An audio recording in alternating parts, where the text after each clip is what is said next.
Assalamualaikum warahmatullahi wabarakatuh. Kami dari kelompok 5. Nama saya Delia Safira, absen 1. Nama saya Noveriana Lantri, absen 20. Nama saya Soliati Ardian, absen 29. Nama saya Syariani Manudin, absen 32. Kami akan menjelaskan tentang masa demokrasi liberal di Indonesia. Masa demokrasi liberal terjadi pada tanggal 17 Agustus 1950 sampai 5 Juli 1959.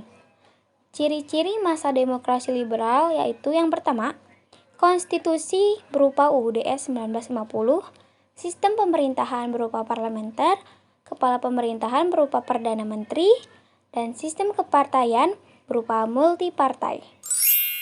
Keadaan politik tidak stabil, yaitu karena 1. Para kabinet sering berganti. 2. Para kabinet hanya mementingkan parpol sendiri. Ketiga, pemerintahan yang sentralistik.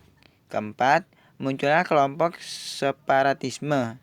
Kelima, munculnya golongan oposisi.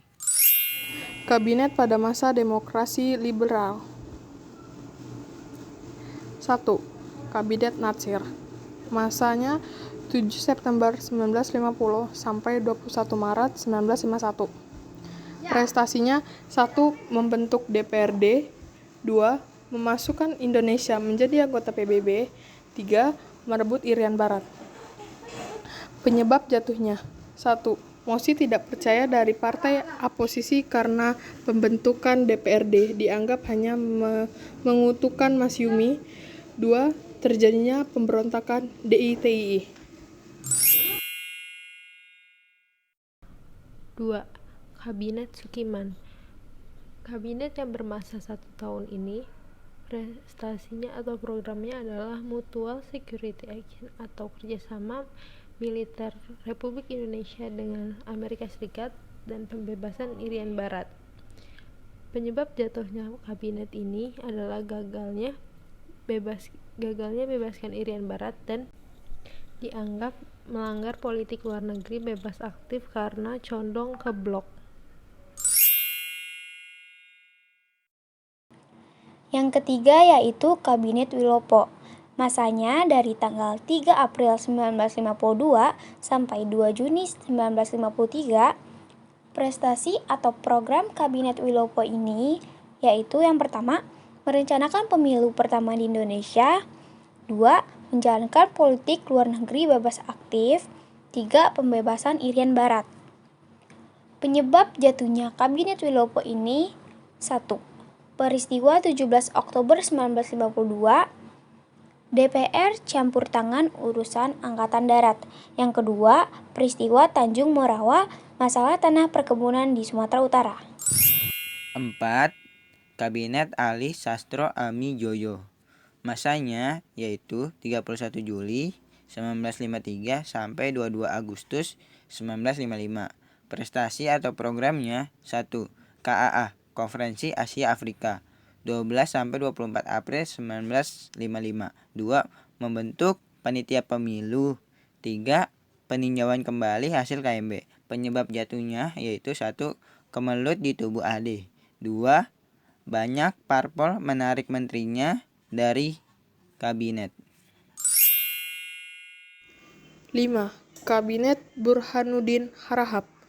Masa 12 Agustus 1955 sampai 3 Maret 1956. Prestasi atau program 1. Melaksanakan pemilu pertama di Indonesia 1995. 2. Membubarkan Uni Indo-Belanda. Penyebab jatuhnya 1. Karena dikembalikannya A.H. Nasution sebagai KASAD. 2. Tugasnya dianggap selesai karena sudah terbentuk DPR hasil pemilu. Yang keenam ada Kabinet Ali Sastro Mijojo II. Programnya adalah membatalkan KMB. 2. Mengubah struktur ekonomi kolonial menjadi nasional dan melaksanakan keputusan KAA. Dan penyebab jatuhnya adalah terjadinya permesta, konflik di tubuh konstituante, dan parpol menarik menterinya dari kabinet. Adapun kendalanya yaitu seperti berkorbannya semangat anti Cina di masyarakat serta memuncaknya krisis di berbagai daerah. Yang ketujuh yaitu Kabinet Juanda. Masanya dari tanggal 9 April 1957 sampai 10 Juli 1959. Prestasi atau program Kabinet Juanda ini yaitu 1. Program yang disebut Pancakarya, Dewan Nasional, Normalisasi Republik, Pembatalan KMB, dan Perjuangan Irian Barat. 2. Mengubah batas laut teritorial Indonesia menjadi 12 mil. Adapun penyebab jatuhnya yaitu 1. Peristiwa Cikini 20 November 1957. 2. Keluarnya dekret Presiden 5 Juli 1959. Masa demokrasi liberal berakhir dan masuk demokrasi terpimpin. Sekian dari kelompok kami, kurang lebihnya mohon dimaafkan. Wassalamualaikum warahmatullahi wabarakatuh.